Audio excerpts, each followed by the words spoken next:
Hoje vamos a completar com essa parte do que também uma doença neurodegenerativa, como o caso da doença de Parkinson, que é uma doença ainda mais que tem mais ou menos 200 anos, né? E que somente a gente começa a tratar tanto na parte farmacológica, mais ou menos há mais de 60 anos, então é muito recente. Ela está 203 anos com a gente, mas ela soma, e mais tempo atrás, né? Foi descoberta, né? Então a gente faz, né? Quem que descobriu, né? No caso, como que aconteceu isso? Já tínhamos visto que na de Alzheimer tinha sido descoberto por causa, né, do médico, né, do professor Alzheimer, que levou o nome à doença. No caso agora, também vai ser a mesma coisa. Vai ser também quem? Outro médico, no caso, que ele batiza o nome, que no caso, a gente está, que no caso é James Parkinson, né? E isso foi em 1817, que ele publica um trabalho que, na verdade, nem ainda tinha sido batizado como Parkinson, né, no caso, mas ele fala sobre um tipo específico de paralisia agitante, que isso, no caso, foi detectado em vários grupos de pessoas que, além dessa paralisia agitante, no caso, por causa do tremor que tem, né, ele também já apresentava demência, que é uma coisa também importante, que a gente vai falar sobre essas doenças neurodegenerativas, que ela leva, no caso, a demência. Mas, basicamente, no diagnóstico dela, aborda 4 principais sinais. Tá? Então, o que normalmente seria a doença de Parkinson? No caso, como no início, é uma doença degenerativa dos neurônios dopaminérgicos. E aí entra essa primeira parte, no caso, essa parte de neurônios dopaminérgicos. Porque, no caso, temos falado mal de Alzheimer, ele trabalha. Deixa eu só desligar o. Tá. Ele trabalha basicamente. Nós tínhamos falado que Alzheimer trabalha com neurônios colinérgicos.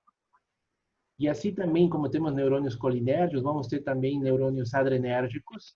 E também, em menor quantidade, são os neurônios dopaminérgicos, que eles vão se ligar em quê? Vão fazer sinapses através de receptores dopaminérgicos. Isso é exclusivo. Por quê? Porque eles trabalham única e exclusivamente com dopamina. Também trabalham com noradrenalina, mas eles trabalham mais com dopamina. E dopamina é um neurotransmissor. Assim como fala no Alzheimer, tem a acetilcolina, né? Que é o neurotransmissor. Já no Parkinson, já é a dopamina. E como é um problema seríssimo que se baseia na diminuição desse neurotransmissor, que é a dopamina. Então, esse clássico é em diminuir a dopamina, é o principal problema dessa doença de Parkinson. Ela, como vocês sabem, né, ela não tem cura. Na verdade, é uma doença progressiva, insidiosa, que ela termina, né, dependendo do diagnóstico, em uma evolução, processo de evolução de até 20 anos. Isso depende do diagnóstico. Ela vai ser associada, como falei, à demência, pelos casos, por causa dessa morte de neurônios, principalmente. E ela, normalmente, nós vamos ter ela como primária, ou também chamada idiopática, que é a doença de Parkinson propriamente dita. E também vamos ter ela que é secundária, aquela que provém de outras doenças e que pode e ainda temos Parkinson Plus, a doença de Parkinson Plus, que ela se associa com outro tipo de doenças neurodegenerativas. No caso da parte do que nos interessa, a parte primária idiopática, normalmente ela está associada quando tem problemas, né, como isquemia cerebral, lembrando isquemia, né, uma obstrução parcial total do suprimento circulatório, no caso, a um órgão, que no caso vai ser o cérebro, uma encefalite viral, causada muitas vezes pode ser por meningite, e também tem o fator genético, que está bastante envolvido também.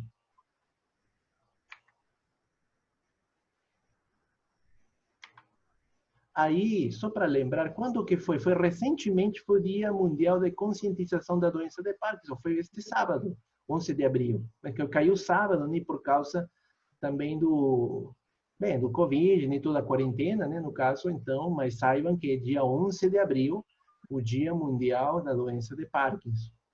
Então, basicamente, né, você pode observar até no cartaz, né, tremor, desequilíbrio, problemas de memória, rigidez muscular são parte dos sintomas, mas, assim, medicamente, clinicamente, no diagnóstico, a gente vai falar de outro tipo de, no caso, de sintomas clássicos para fechar o diagnóstico.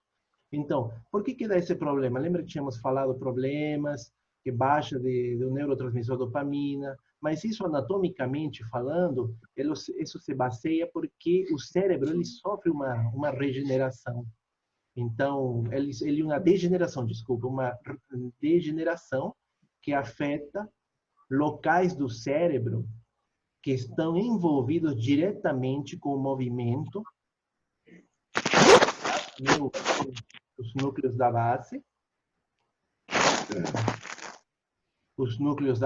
né, na região cerebral que é afetada pelo Parkinson, é a principal controle do movimento desses núcleos da base, onde a dopamina, então, é a que trabalha nos processos de sinapse. Então, imagina, se não tem dopamina, o que vai acontecer? Vai diminuir o movimento. E tudo isso aonde? Nesses núcleos de base, como podem observar. Se a gente observa o crânio aqui, faz um corte, você faz um corte, no caso, transversal dessa cabeça, né, na altura dos olhos, você vai encontrar uma estrutura bem no meio, que está dessa cor escura, né, meio café, que essa vai ser a substância negra normal que a gente produz. Que essa coloração se deve, né, à quantidade de neurônios que tem. Então, quando tem Parkinson, já vai acontecendo o quê? Essa perda, essa redução. Então, toda essa coloração vai se perdendo e ela vai se tornando, como está na parte de baixo, né, que estou marcando aqui, uma degeneração neuronal. Então, tem menor produção de dopamina. E isso que a gente sinaliza como doença de Parkinson. Deixa eu fechar aqui, que minha cachorra vai... Tudo bem até aí, gente? Tudo bem. Tudo bem. Então, vivos. Bem, gente, então, o que eu estava falando para vocês, eu vou falar de alguns sintomas que normalmente a gente vê em vários livros, que normalmente se observa nos relatos de caso, que capaz vocês vão ver em um momento quando encontram um paciente que tenha de Parkinson, mas normalmente, eles fecham o diagnóstico baseado em 4. Eu coloquei mais aqui, na verdade, mas, basicamente, mais um, né, que a gente vai ter, que é, no caso, né, isso que marquei em amarelo. O principal de todos eles, estou falando aqui, rigidez muscular, tremor de repouso, demência, instabilidade postural, anosmia, bradicinesia. Então, de todos eles, o principal que é característico de Parkinson, é a bradicinesia.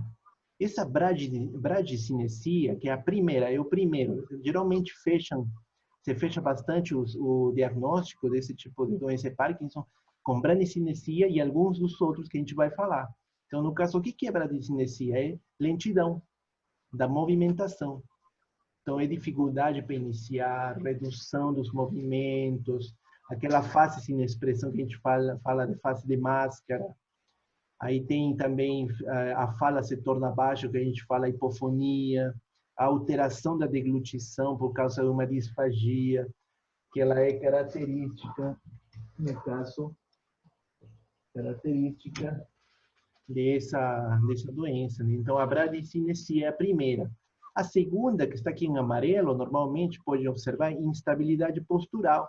É aquela quando o paciente que ele tem Parkinson, ele vai tendo uma postura assim, já mais inclinada para frente, na qual ele anda um andar mais devagar, ele perde o equilíbrio constantemente. Então, isso é clássico também dessas doenças da doença de Parkinson. Anosmia, geralmente, porque anosmia é o que? A perda de olfato. Isso também é característico, também, mas não é uma causa principal. As principais vão ser, como eu falei, bradicinesia, instabilidade postural, rigidez muscular também é outro problema que tem, e o tremor de repouso. E a demência que é associada. Mas, principalmente, são essas 4.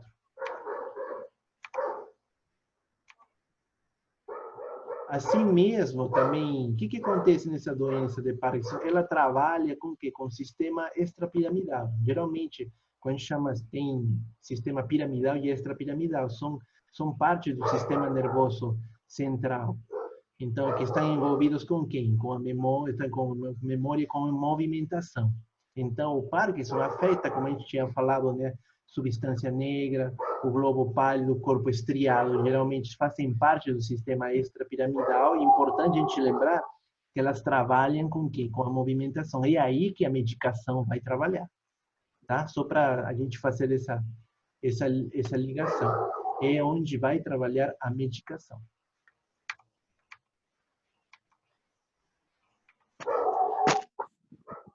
Bem, como eu falei, a doença de Parkinson é basicamente uma deficiência, no caso da dopamina nos gânglios de base. Então, tem perda, no caso de dopamina, porque isso vai dar um problema, né, na ligação e a transmissão, no caso de uma sinapse, um processo de sinapses, o que leva, né, a uma perda que vai ser produzida, no caso, na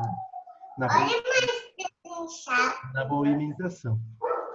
A que se deve isso? A que se deve isso? Geralmente se deve, e isso assim falando, não se inicia muito no corpo. Tem artigos falando, que a gente tem lido recentemente, associado que o cérebro é o último local na qual acontece ou se origina essa doença de Parkinson. Geralmente está mais vinculada com os neurônios, sim, mas os neurônios, no caso do sistema digestório. Então, ela está envolvida com os neurônios que tem lá, porque lá vai acontecer o quê? Vai acontecer uma... Lembra que no caso, no Alzheimer, tinha um agregado, um acúmulo de proteínas beta-amiloide? Aqui, no caso, no Parkinson, é outra proteína, que é a alfa-sinucleína.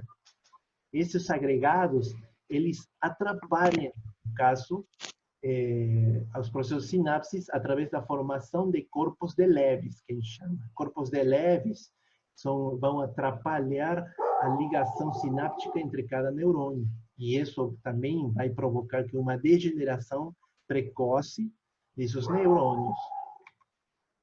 Observamos aqui na imagem, né? Você observa os corpúsculos de Leves, esse aqui é o corpo celular do neurônio, e o corpus de Leves, que é um agregado nada mais do que proteínas alfa-sinucleínas. E que elas, se fala bastante, que esses corpos de Leves, eles trabalham e vão até o cérebro através da via hematogênica. Então, elas se transportam desde o sistema digestório até o cérebro através da via hematogênica, ou seja, vasos, grandes vasos. É uma teoria, na verdade, que se fala. Por isso que se fala bastante disso.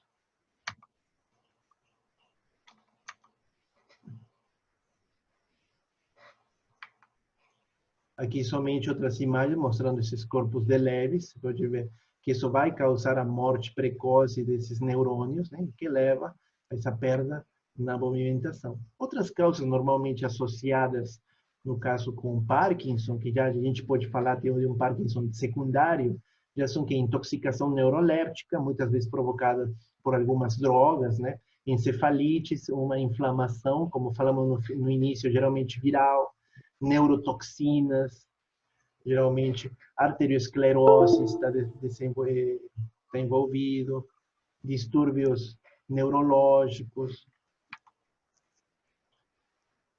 Qual que é o nosso grande problema nessas doenças de Parkinson? Obviamente, os medicamentos que nós vamos trabalhar, eles não melhoram, não vão curar, mas eles vão tentar aliviar os sintomas e tentar dar a esse paciente de Parkinson uma independência e uma mobilidade para ele mesmo poder viver melhor, no caso. E também esses medicamentos, eles vão contribuir para corrigir o desequilíbrio. Lembra que eu falei que uma queda de dopamina, de produção de dopamina neurotransmissor? Então, o que acontece? Como há uma queda de dopamina, vai haver um aumento de acetilcolina. Então, essas drogas, elas tentam o quê? Elas tentam corrigir esse equilíbrio. Gente, até aqui está tranquilo? Algum problema? Aí, alguém? Vivos? Tranquilo. Tudo bem? Qualquer dúvida, só me falar, tá?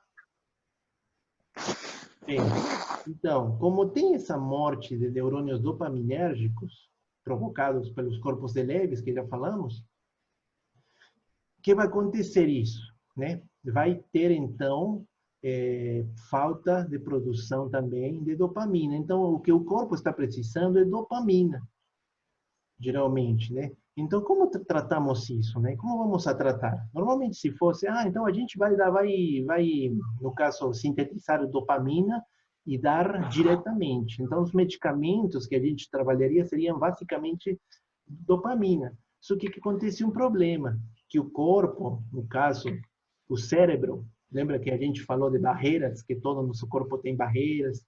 No caso, o cérebro tem a barreira hematoencefálica. Esse vai ser o problema, para a dopamina externa. Então, aí eu faço, né? A gente faz o raciocínio. Por que não tomar dopamina para tratar Parkinson? Porque a dopamina, vai, se for sintética, vai alcançar, a gente vai intravenosa e alcança a circulação. O problema é na barreira hematoencefálica, que ela não atravessa. Ela não consegue atravessar. Então, para isso acontecer, no caso, aí vai ter que ser disfarçado o medicamento. Ele vai ter que ser disfarçado, e a gente já vai falar qual. Então, como eu estou explicando, né, não consegue atuar na ativação da via nigroestriada, né, na ligação, e se torna ineficaz como tratamento. Geralmente, nos seus tratamentos farmacológicos, temos vários tipos, né, de grupos. Os primeiros que a gente pode mencionar são os agentes anticolinérgicos, como benzatropina, todos que são anticolinérgicos ou anticolinesterácicos. O vipirideno, que é um dos melhores, geralmente eles são dados associados com aqueles principais que a gente vai falar, a prociclidina, o atrixinfinidil. Daqui os mais conhecidos é o vipirideno, que é o famoso Aquineton, que a gente vai falar dele também. Eles são anticolinérgicos, então um grupo específico. O segundo grupo, que é o principal, o clássico, são os fármacos dopaminérgicos. Lembra, falamos, precisamos de mais dopamina, então precisamos colocar nesses receptores dopaminérgicos que é dopamina. Só que, como falamos, se a gente dá dopamina direto, não vai dar certo. Não vai dar certo, então a gente tem que transformar essa dopamina em outro tipo de medicamento.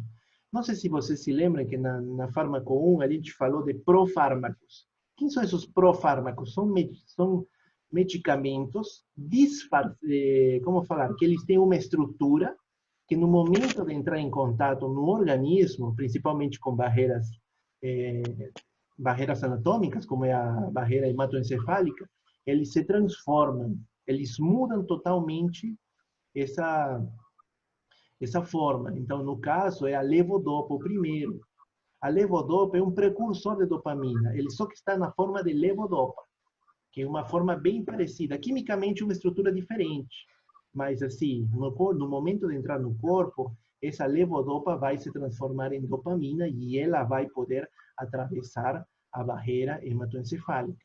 Outro que normalmente se utiliza bastante é a carbidopa ou a benseracida. Eles são associações, na verdade. Se fala bastante dessa associação de levodopa com carbidopa ou levodopa com benseracida. O que eles são, o papel principal? Eles também interagem. A única função deles é inibir a uma enzima que enche o saco no momento dessa dopamina entrar através da barreira hematoencefálica, que é a dopa-descarboxilase.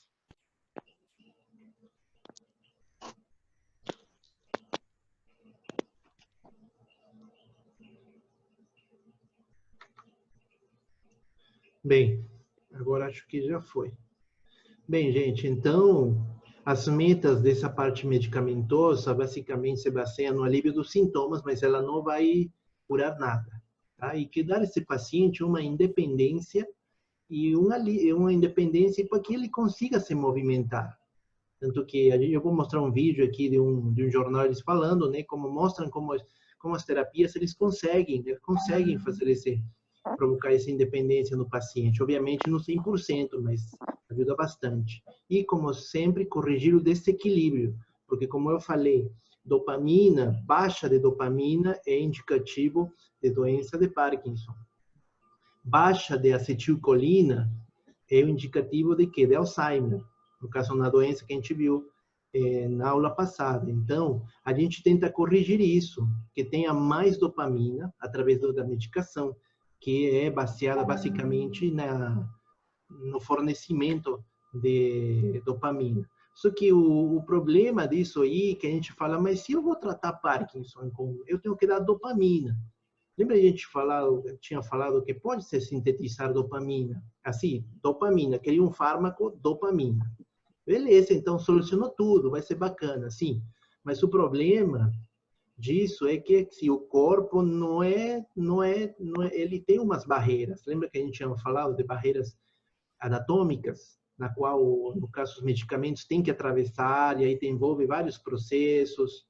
No caso, a dopamina, ela precisa atravessar no cérebro que barreira? A barreira hematoencefálica, que se dá entre a circulação, o vaso, e, no caso, o tecido cerebral, do cérebro. Né? Então, nessa ligação entre essas paredes, ela vai ter quê? Vai ter agentes, enzimas principalmente, que impedem essa passagem. Se não tem um reconhecimento desse medicamento, não vai passar. O único problema vai ser quando o paciente estiver doente, né? Que em muitos medicamentos eles conseguem atravessar essa barreira, né? No caso, neste slide que eu estou colocando aqui, é basicamente um resumão, né? Fala o acúmulo de corpos de Lewis, que provoca, né, a morte desses neurônios dopaminérgicos. Esses corpos de Lewis é um acúmulo, um agregado de quê? De uma proteína chamada alfa-sinucleína, que está presente nos neurônios, no sistema digestório. Então, como que isso chega? Né? Eu falo para vocês que tem teorias, hipóteses, de que essas proteínas, no caso, esses corpos de Lewis, ou essas proteínas alfa-sinucleína, elas chegam para o cérebro, do estômago para o cérebro, através da via hematogênica. Então, através dos vasos, né, do sangue, que eles chegam para o cérebro. Bem, então, se a gente fala como vamos tratar essa doença, vamos dar a dopamina direta? Beleza, sim, você coloca intravenosa, beleza, vai direto para circulação, o problema não atravessa a barreira hematoencefálica. E aí não vai conseguir, no caso, a ativação da via nigroestrada, que basicamente é a ligação, né, entre onde se encontram os neurônios dopaminérgicos e onde eles fazem sinapses com os receptores dopaminérgicos. E aí se torna o tratamento ineficaz. Então, para isso, a gente precisa associar com medicamentos, associações que se fala bastante em doença de Alzheimer. A primeira, a gente vai trabalhar com agentes anticolinérgicos, são todos os que estamos observando, a benzatropina, viperideno, raquineton, mais conhecido, prociclidina, a triexifenedil. Desses quatro, eles ajudam, né? No caso, aqui o medicamento principal que a gente vai falar, ele entra no organismo, no caso, chega até os neurônios dopaminérgicos e produza dopamina. O principal deles é o viperideno. O viperideno a gente vai falar mais para frente. Então, aí vamos ter o quê? Os fármacos dopaminérgicos de dopamina, né? Esse aqui é o tratamento primordial, o principal é esse daqui. E ele está envolvido com quem? Com a levodopa, que é um precursor de dopamina. Então, é uma versão anterior à dopamina, quimicamente falando. Por que eles fazem isso? Porque lembra que eu falei que ele não atravessa a barreira hematoencefálica? Então, ele somente vai atravessar a barreira por causa de uma associação, que vai ser com quem? Com esse segundo que estou mostrando aqui na tela, carbidopa ou venseracida. Com qualquer desses, geralmente os medicamentos para Alzheimer, é uma associação entre levodopa mais carbidopa. E por que serve a carbidopa? Porque ela vai ser um inibidor de uma enzima que pode acabar com a levodopa, com a dopamina, que é a dopa-descarboxilase. Então, lembra, assim como tínhamos falado no Alzheimer, que tem a acetilcolinesterase, que ela acaba com o excesso de acetilcolina, aqui mesmo o papel vai cumprir quem? A dopa-descarboxilase. Então, para isso, precisamos que... Vamos falar que a carbidopa vai ser como um suicida. Ele vai ser vai segurar a dopa carboxilase e a levodopa vai entrar dentro vai sair, no caso do vaso, e vai entrar no cérebro, e aí vai ter farmacológico. Outro também interessante são os inibidores de monoaminoxidases. No caso, o exemplo é a seleginina, que ele também se dá bastante com associação a levodopa-carbidopa, para ajudar ela, né, no melhor, no caso, um sucesso terapêutico, né, e que o paciente consiga novamente voltar a ter essa movimentação. E assim vamos ter outro também, os liberadores de dopamina, que ajudam na liberação de dopamina, como a mantidina, já vamos falar deles também, a bromocriptina, que é um agonista, no caso para a doença de Alzheimer, o rotenol, o pramipexol também são agonistas, eles são envolvidos também. Todos eles trabalham com quê? Nos receptores dopaminérgicos. Mas esses aqui, os principais, sempre vão ser levodopa e carbidopa, a seleginina e a mantidina. São os que geralmente são mais usados, que a gente tem mais. A bromocriptina também, mas esses primeiros 4 são os que a gente trabalha mais. A levodopa, vamos falar, um precursor metabólico da dopamina, ele tem que ser associado sempre com carbidopa ou com vinceracida, porque eles são os que vão atacar a quem? A enzima dopa-carboxilase, tá? Não esqueçam disso. Então, quem que exerce o efeito terapêutico vai ser a levodopa, mas sem a carbidopa não tem efeito. Aí que pode até acontecer, só que o tratamento vai demorar mais, e o processo de progressão da doença vai piorando mais rápido do que se a gente dar associado. Por isso que é importante. Agora, se associamos a levodopa com a carbidopa, imaginemos aquilo que eu falei agora. Eu fiz no caso, esse assim, a gente vai falar um diagramazinho mais ou menos. Você pode observar na parte de cima, tem a circulação, né? E aqui onde a gente vai colocar a levodopa e a carbidopa. O objetivo delas é entrar aonde? No cérebro. Então, o que a gente vai? A gente coloca essa levodopa. Só que o problema é que no instante que ela se encontrar ali, a dopa-descarboxilase vai atacar ela. E isso vai impedir que ela se transforme em dopamina. E aí não produz efeito. Se for somente levodopa, entendeu? Agora, se a gente toma mais a carbidopa, o que vai fazer essa carbidopa? Vai inibir a dopa-descarboxilase, e aí essa levodopa vai poder tranquilamente atravessar a barreira hematoencefálica.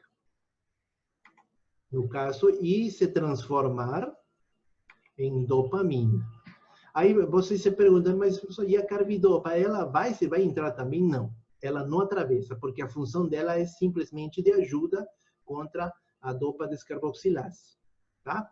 Acho que com esse aqui dá para entender mais claro como que esse mecanismo, tá? Alguma dúvida até aqui, gente?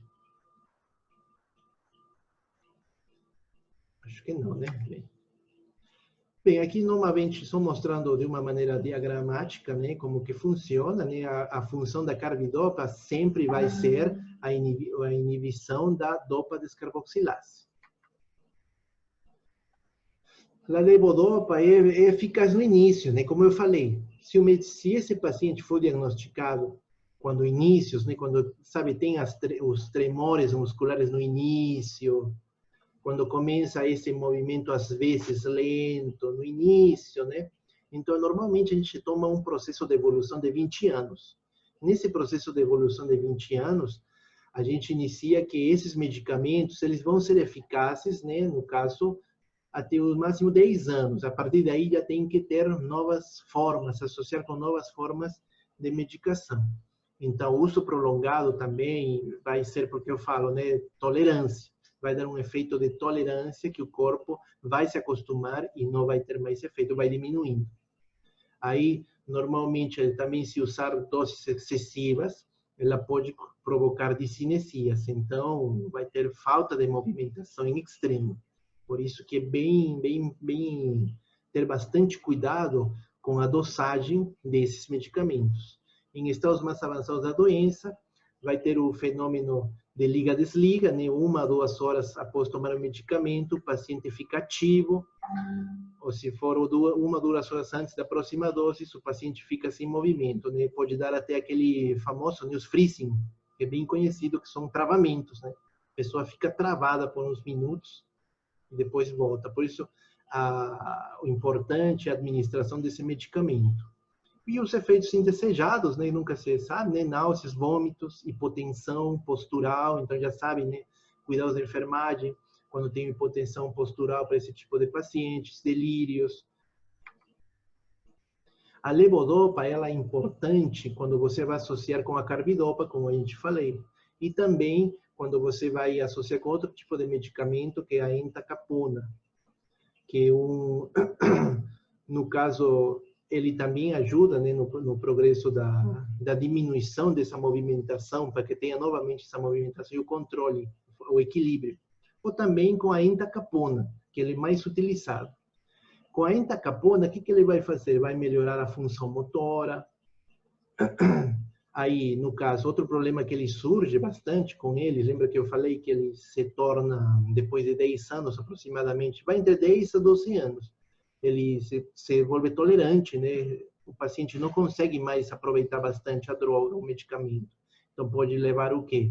No caso, a ter que fazer novas associações ou fazer o que normalmente, né, outro tipo de tratamentos. Mas essa levodopa, obviamente, ela não trabalha com a parte da disfagia. Lembra que tínhamos falado que uma das causas também problemas na deglutição, né? Então essa disfagia faz esse problema e também na parte cognitiva, porque a levodopa só única e exclusiva vai trabalhar para quê? Para movimentação. Só isso. E também a levodopa vai diminuir a efetividade terapêutica com o tempo por causa da tolerância medicamentosa. Os efeitos adversos crônicos, a discinesia, geralmente por doses excessivas. Então, são movimentos involuntários do nada que aparecem. Se você botar no YouTube e colocar discinesia Parkinson, você vai ver os exemplos claros. Rápidas flutuações do estado clínico, é aquilo que a gente estava falando, o efeito liga-desliga, né? O paciente perde movimentação total do corpo por um período, geralmente 5 a 10 minutos. Os efeitos adversos agudos, que normalmente sempre vai ter confusão, desorientação, insônia, pesadelos. Essa parte dos pesadelos, que vocês vão se encontrar, eles chegam até gritar quando estão dormindo, porque os sonhos deles, que se tornam, obviamente, pesadelos, eles são muito vívidos. Eles estão falando, sabe? Você pensa que, nossa, esse cara está acordado, mas não está, não. Senão que o sonho dele, o pesadelo, se torna muito vívido. Isso eu já experimentei uma vez com alguns pacientes que eu já vi. Náuseas, vômitos, hipotensão postural, já falamos, e uma esquizofrenia símile, que a gente fala que está somente associado com o quê? Com delírios e alucinações. Geralmente, não é que tem uma esquizofrenia, né? Mas as alucinações, né? Assim, tirando Alzheimer, que não existe, né? Mas no Parkinson, ela se apresenta isso.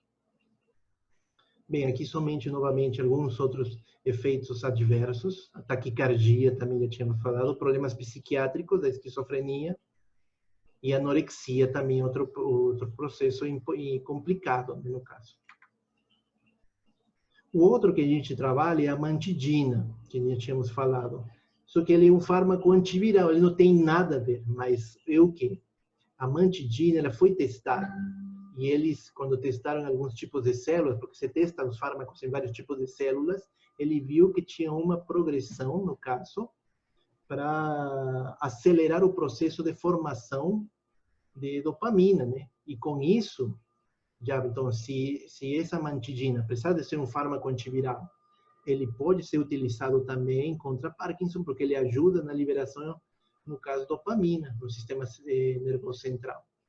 Ele, obviamente, é menos potente, mas útil em alguns pacientes que têm insônia, agitação, alucinações e reações dermatológicas. Esse é outro problema, pacientes de Alzheimer com problemas de pele. Também outra situação também.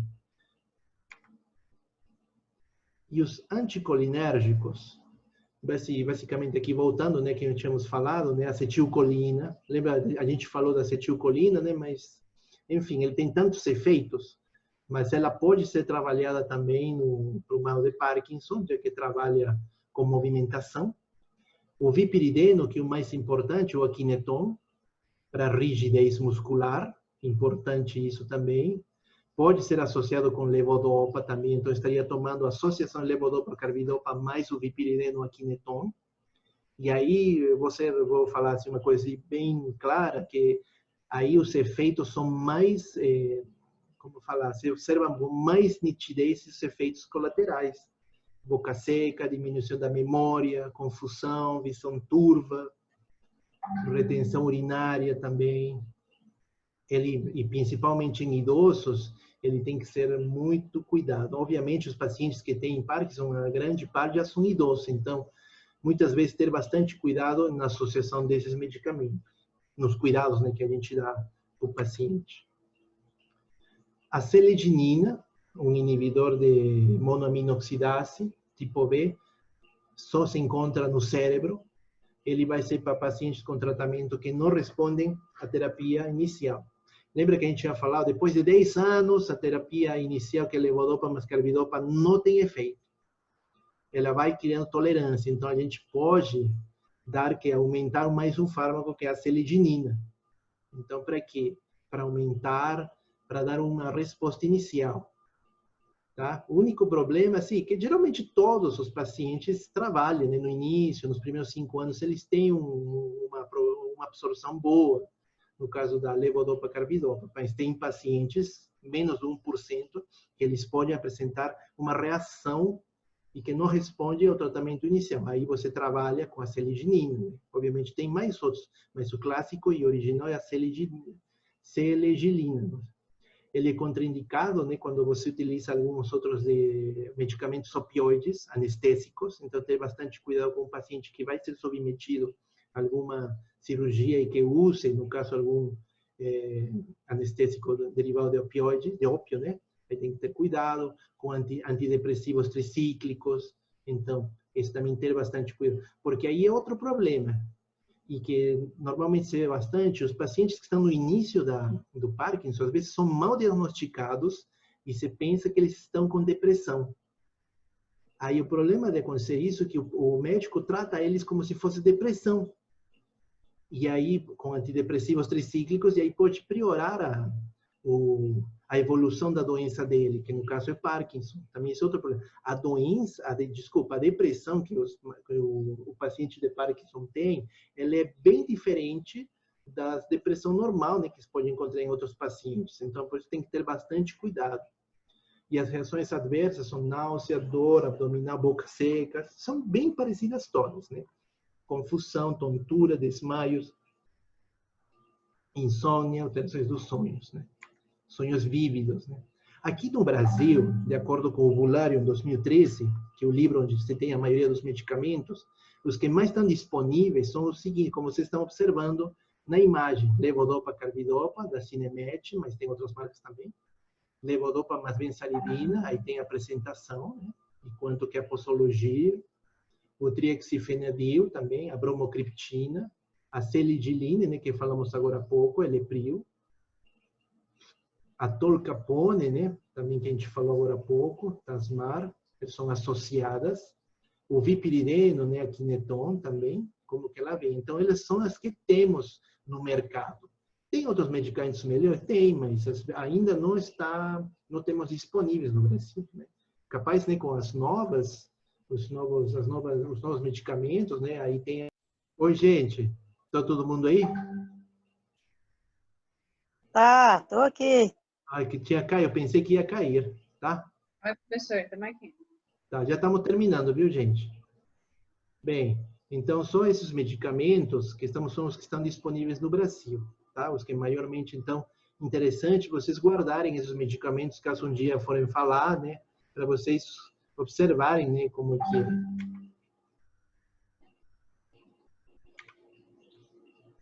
E aqui um resumão, basicamente, né, de tudo, né? A levodopa é um precursor da dopamina, nunca esqueçam isso. A carbidopa é um inibidor da dopa descarboxilase. Aí tem a selidiline, o eleprico e o inibidor da monoaminoxidase, que são basicamente os mecanismos, né? A bromocriptina, agonista também de dopamina, o vipirideno, a Kineton, é um anticolinérgico. Ah lá, voltou. Apareceu. Gente, não se acha que deve ser internet, viu? Eu desliguei meu celular e voltou.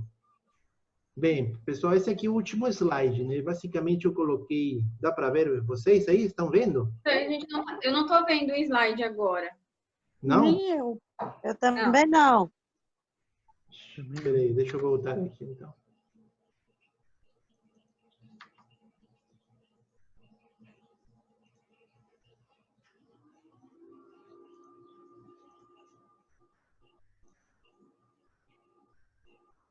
Pronto.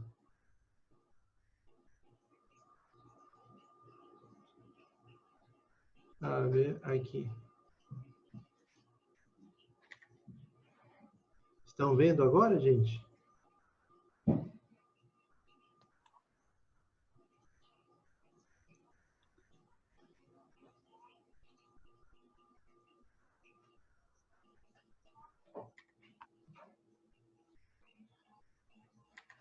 Bem, tínhamos visto esse daqui, vocês chegaram a enxergar esse aqui dos medicamentos disponíveis no Brasil?